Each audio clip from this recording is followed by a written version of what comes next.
Road of bones यह पूरा कब्रिस्तान है। 20 लाख इंसानी हड्डियां दबी हुई है। स्टालिन सोवियत यूनियन का वह डिक्टेटर था, यानी देश का विकास, चाहे उसके लिए लाखों लोगों की बलि क्यों न देना पड़े। यह सब हो रहा था सोवियत यूनियन के सबसे खतरनाक इलाके में। लेकिन स्टालिन को पता चला कि इस दबी हुई बर्फ के नीचे सोना और यूरेनियम का इतना बड़ा भंडार है, उसके लिए एक इंसान की जान की कीमत 1 लीटर डीजल के प्राइस से भी कम थी। गुलाग उन कैदियों का कैंप था, doctor, teacher, engineer, farmer, artist, कोई नहीं बचा। सोचो दोस्तों, कैसी जिंदगी रही होगी जहां मौत एक आराम थी और जिंदा रहना एक सजा। उनकी डेड बॉडी को समुद्र में फेंक दिया जाता था जैसे कचरा। दोस्तों इमेजिन कीजिए, आप रसिया के सबसे सुनसान इलाके में ड्राइव कर रहे हैं। टेम्परेचर है -55 डिग्री सेल्सियस। चारों तरफ सिर्फ व्हाइट डेथ यानी बर्फ और सन्नाटा है। लेकिन अचानक आपकी गाड़ी के टायर के नीचे कुछ खटकने की आवाज आती है।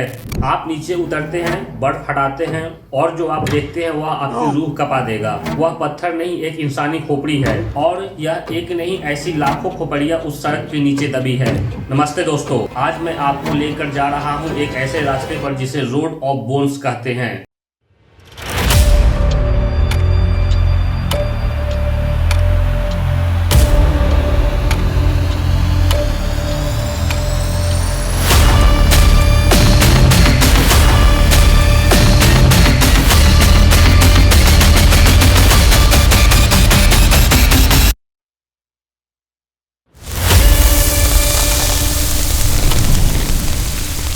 यह सिर्फ एक सड़क नहीं है, यह पूरा कब्रिस्तान है। यह एक ऐसा हाईवे है जिसके नीचे 20 लाख इंसानी हड्डियां दबी हुई है। तो चलिए जानते हैं कैसे बना यह रोड ऑफ बोन्स। इस कहानी का असली मास्टरमाइंड था Joseph Stalin. Stalin Soviet union का वह डिक्टेटर था जिसके लिए इंसानी जान की कीमत 0 थी।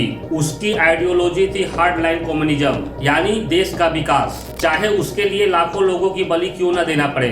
उसके लिए लोग इंसान नहीं थे, सिर्फ एक रिसोर्स थे।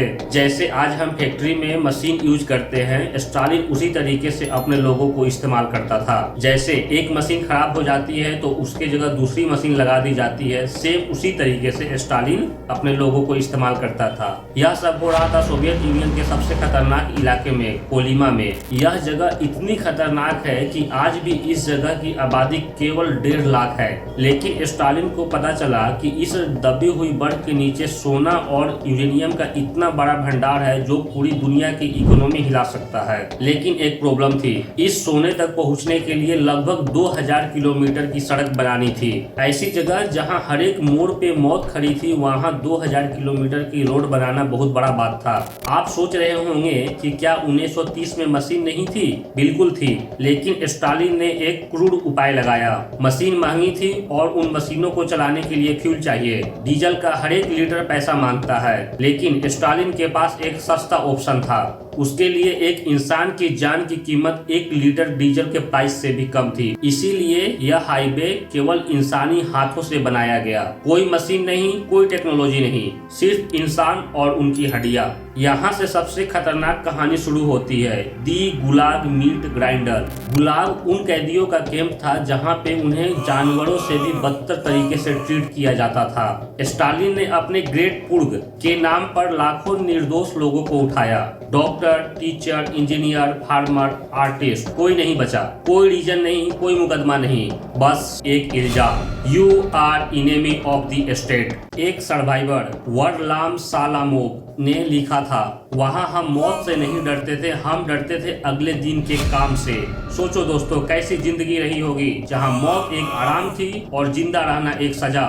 इन कैदियों को पहले बगदाद पोर्ट लाया गया, जिसे दी गेट ऑफ हेल कहते हैं। यहाँ से उन्हें डेथ शिप में भरकर कोलिमा भेजा गया। इन्हें डेथ शिप इसलिए कहा जाता है क्योंकि शिप के निचले हिस्से में हजारों लोगों को बिना खाना, बिना पानी, बिना रोशनी के ठूस दिया जाता था। इमेजिन कीजिए, एक छोटी सी जगह में 100 लोग, खड़े होने की जगह नहीं, बैठने की जगह नहीं, हवा नहीं, पानी नहीं, बस अंधेरा और लोगों की चीख। यह जर्नी कई हफ्तों की होती थी और कई कैदी कोलिमा पहुंचने से पहले ही दम तोड़ देते थे।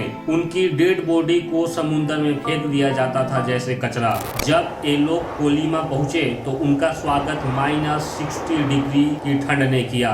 -60 डिग्री। यह ठंड इतनी अधिक है कि अगर आप थूकें तो वह जमीन पे गिरने से पहले ही बर्फ बन जाती है। अगर आप अपनी उंगलियां कहीं लगा दे तो आपकी उंगलियां वहीं चिपक जाएगी। अगर आप सांस ले तो आपके फेफड़े जल जाएंगे। विटामिन की कमी से दांतों से खून गिरने लगता, हड्डियां कांच की तरह कमजोर हो जाती और थकान इतनी कि लोग काम करते करते ही जम कर वहीं मर जाते। उनकी बॉडी इतनी हार्ड हो जाती थी जितनी कि वह जमीन हार्ड थी। अब सबसे बड़ा सवाल यह था, 2000 किलोमीटर लंबी सड़क बनानी थी और हर एक दिन हजारों लोगों की मौत हो रही थी।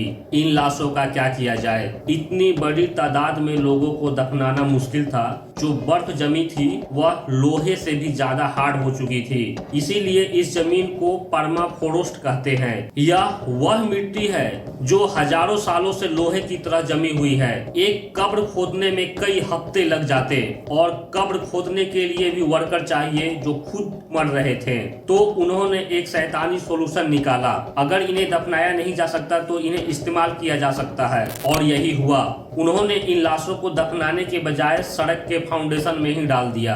इन लाशों को मिट्टी के जगह फिलर्स के तौर पे इस्तेमाल किया गया, बर्फ और पत्थर के साथ इंसानी हड्डियां भी। ये आपने कहीं नहीं सुना होगा पर यह सच है। आज जब आप इस हाईवे पे चलते हैं तो याद रखिएगा, आपके टायर के नीचे किसी न किसी की हड्डी दबी हुई है। हर 1 किलोमीटर पे लगभग 1000 लोगों की जान गई थी। तो लगभग 2000 किलोमीटर पे कितने लोगों की जान गई, ये आप हमें कमेंट बॉक्स में बताएं। यह संख्या लाखों में है, इसीलिए पूरी दुनिया इसे the Road of Bones Kolyma highway R504 के नाम से जानती है। लेकिन कहानी यहाँ खत्म नहीं होती है। भूख ने इंसान को इतना गिरा दिया था कि यहाँ कैनिबलिज्म मतलब इंसान के द्वारा इंसान को खाना बेहद आम बात थी। जब कैंप में खाना खत्म हो जाता तो जिंदा रहने के लिए लोग अपने ही मरे हुए साथियों को या अपने में से किसी साथी को मारकर उसका मीट खा जाते थे। यह वो हद है जहां इंसान और दरिंदे में फर्क कर पाना मुश्किल है।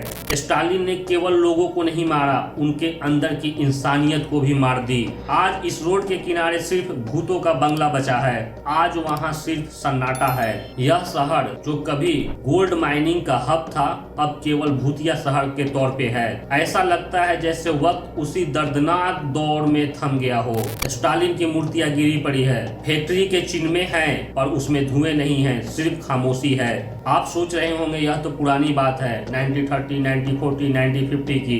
लेकिन दोस्तों, ग्लोबल वार्मिंग की वजह से जब एक परमाफ्रोस्ट पिघल रहा है, इस सड़क के नीचे दबी हुई पुरानी हड्डियां और खोपड़ियां आज भी बाहर आती है। यह रास्ता आज भी अपना सच उगल रहा है। स्टालिन मर गया, सोवियत यूनियन टूट गया, लेकिन ये हड्डियां, ये कहानियां आज भी जिंदा हैं। स्टालिन चला गया लेकिन ये सड़क आज भी वहाँ है, उन लाखों लोगों की खामोश चीखों को अपने अंदर दबाए हुए।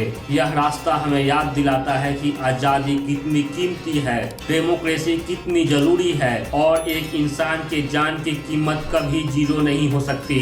जब पूरी पावर केवल एक इंसान के हाथ में आ जाती है, जब सिस्टम में कोई चेक और बैलेंस नहीं बचता, जब इंसानियत को ग्रेटर गुड के नाम पे कुर्बान कर दिया जाता है, तब ऐसा ही होता है। दोस्तों, क्या आप ऐसे किसी सड़क पे अकेले ड्राइव करने की हिम्मत करेंगे या आपको लगता है कि ऐसी जगहों को हमेशा के लिए बंद कर देना चाहिए? आप अपनी राय कमेंट बॉक्स में जरूर बताएं। अगर आपको हमारी वीडियो पसंद आई तो वीडियो को लाइक करें, सब्सक्राइब करें, बेल आइकन को भी दबा देना ताकि आपको और भी वीडियो मिलती रहे। याद रखिए दोस्तों, हिस्ट्री भुलाने के लिए नहीं, सीखने के लिए होती है। मिलते हैं अगले वीडियो में।